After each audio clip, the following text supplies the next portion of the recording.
స్థానిక 9వ division Burma కాలనీలో వించేసి ఉన్న శ్రీ సుబ్రహ్మణ్య స్వామి పాల్గొన ఉత్తర పౌర్ణమి శూలాల పండుగ ఉత్సవం సోమవారం అంగరంగ వైభవంగా జరిగింది.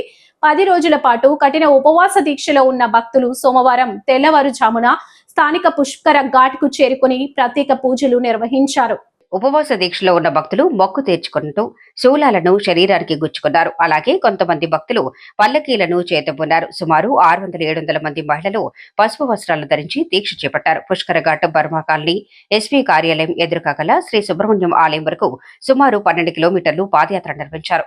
బర్మా కాలనీ శ్రీ సుబ్రహ్మణ్య స్వామి ఆలయం అధ్యక్ష కార్యదర్శులు కొత్తూరి నాగేశ్వరరావు, చౌకొండ మురళీకృష్ణ మాట్లాడుతూ గత 49 సంవత్సరాలుగా తమిళనాడు సాంప్రదాయంలో పాల్గొన పౌర్ణమి ఉత్సవాలను నిర్వహిస్తూ వస్తున్నారన్నారు. 10 రోజుల పాటు కటిక ఉపవాస దీక్ష చేపట్టి చివరి రోజున శూలాలను శరీరాలకు గుచ్చుకొని పల్లకీలు మోస్తూ రథయాత్రగా పాదయాత్ర జరుపుతుందని తెలిపారు.